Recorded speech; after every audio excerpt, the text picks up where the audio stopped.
All right, this weekend, the fake and, well, slowly deteriorating New York Times published a confidential memo from President Trump's attorneys to the Office of the Special Counsel. Now, if leaked by someone on Mueller's team, this is a huge criminal breach of trust. Mayor Giuliani thinks that's a fact. Now, but while neither the left nor the mainstream media seem to care about why a confidential letter was leaked from Robert Mueller's office to the press, many liberals are now feigning their predictable moral outrage over the memo's contents, especially this paragraph that details the legal team's view of obstruction and the president's power to pardon. Quote, the president's actions here, by virtue of his position as the chief law enforcement officer, could neither constitutionally nor legally constitute obstruction because that would amount to him obstructing himself, and that he could, if he wished, terminate the inquiry or even exercise the power to pardon if he so desired. Now, this echoes exactly what attorney after attorney after attorney have been telling you right here on this program now for months. And as President Donald Trump and his legal team, they do have the power to literally order the Department of Justice to actually initiate an investigation, end an investigation, and by the way, for any reason. That is within the president's constitutional authority. Even the DOJ admits they can't charge a sitting president with obstruction. So why are we talking about it? Now, also, the president's power to pardon, even himself, it is an absolute power. And over the weekend, look at that guy there. You see him? Well, his hair's a little grayer now, but that's Clinton sycophant turned so-called journalist for ABC News, Georgie Stephanopoulos. And you can see him there whispering in Bill Clinton's ears. Well, yesterday, Stephanopoulos, he asked Rudy Giuliani, Donald Trump's attorney, former New York City mayor, what is a completely nonsensical, totally hypothetical, and frankly ridiculous question about this very concept. It is irrelevant to everything in the reality that is happening. Take a look. Do you and the president's attorneys believe the president has the power to pardon himself? He's not, but he probably does. I mean, he has no intention of pardoning himself, but he probably does. It doesn't say he can't. I mean, that's another really interesting constitutional argument. Can the president pardon himself? I used to run the pardon attorney. It would be an open question. I think it would probably get answered by, gosh, that's what the Constitution says, and if you want to change it, change it. But, yeah. A lot of focus on the president. I think the political ramifications of that would be tough. Pardoning other people is one thing. Pardoning yourself is another. Rudy Giuliani was kind of laughing about it. Well, he does have the power, but that's not going to happen. And look at how the media's reacted. And little Georgie Stephanopoulos acts all bewildered. This is not a new concept. We'll take you back. Let's go down memory lane. 2016. Then candidate Hillary Clinton, remember hot water over a gross, blatant misuse of classified information on the mom-and-pop bathroom closet server? Well, many were actually arguing, thinking that she was going to be elected president, that she, if she was, could rightfully pardon herself. Let's look at this headline from Dan Abrams' Law and Crime website. If Hillary Clinton is indicted, well, President Clinton could pardon herself and Congress might be helpless. And this article from the Wall Street Journal, quote, the short answer to whether the Constitution permits self-pardoning is yes, it probably does. That seems to be the prevailing, but by no means unanimous opinion among legal experts. Now, of course, that ridiculous question to Giuliani came from the same guy who made a name for himself as being Bill Clinton's political hitman during his run for the president. This is now the spokesman and news person for ABC News. He's no Peter Jennings. Take a look. What is names and addresses? I can send you a fax with names, addresses, phone numbers of who you had an affair with.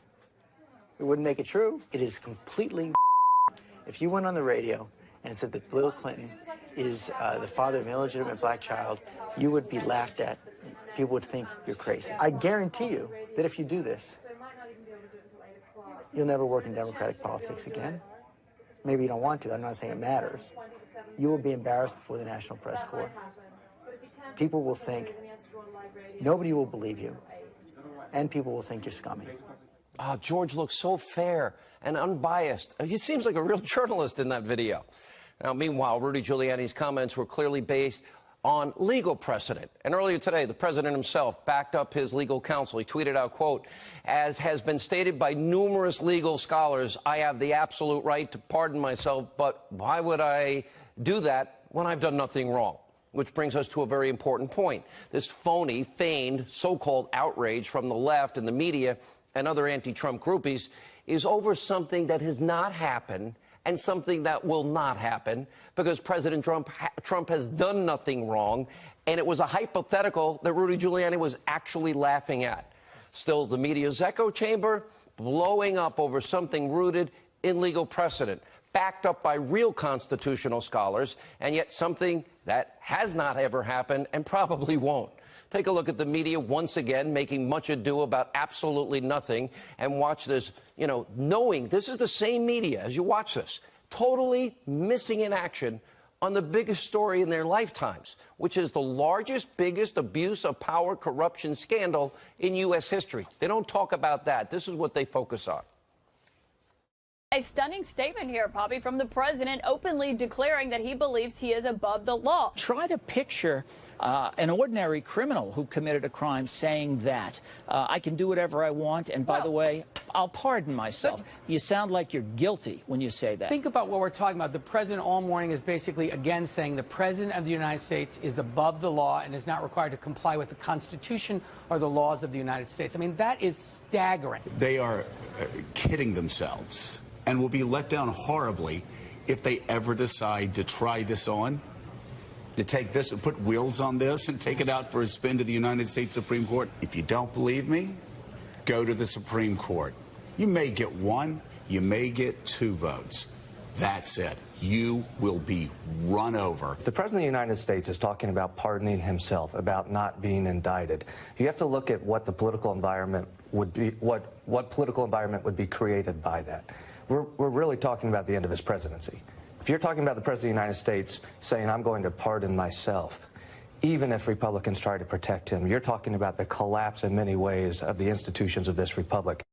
Another week, more hysteria, more feigned moral outrage, another fake scandal pushed from the same people that have been wrong for a year and a half, and they yet want you to trust them. No wonder their approval ratings are in the gutter, almost at single digits, and journalism in this country is dead and buried. Also tonight, we have more evidence your deep state is crumbling right before our eyes. Look at this CBS News poll. Americans, they've lost confidence in Robert Mueller's probe, or so-called probe. They agree with President Trump. The witch hunt needs to end. Michael Barone now writing, quote, Obama's spying scandal is starting to look a lot like Watergate. I keep telling you it's Watergate on steroids. Former Attorney General Michael Mukasey, smart man, dressing down one former deep state operative at the center of all of this. Look at what he says about Brennan. Take a look. John Brennan's going to have a lot to answer for when this is over, because his participation in, or the participation of the CIA in providing an informant to be used in connection with the Mueller investigation, I think, is a story that hasn't yet been told. The guy who was the informant, was a CIA asset, not an FBI asset. And I would like to know how a CIA asset suddenly becomes an FBI informant. Who organized that? Who paid him? And was John Brennan running some kind of multi-agency operation relating to the Trump campaign? I don't know that he has any credentials as a mind reader or as a psychoanalyst to be analyzing the president's motives. But his own performance is certainly nothing to write home about. And new developments tonight surrounding the ongoing obstruction from the Department of Justice. This is a sad moment in American history. Now, the House Intel Committee Chairman Devin Nunes gave an update on the DOJ stonewalling. He had some really strong words for his colleague, especially House Oversight Committee Chairman Trey Gowdy, who was so dead wrong last week, unfortunately, and he didn't even have all the information that he needed before he made these comments. Now, take a look at what he said to our friend Maria Bartiromo.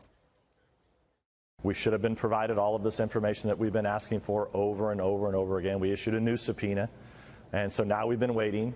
We've attended two briefings. They were very small briefings, not a lot of information, but we were happy. It was progress. We believe that there are some documents, information that we will review this week. What I would say is if you don't have anything to hide, the Deputy Attorney General knows that Mr. Gowdy would love to exonerate the Department of Justice and the FBI.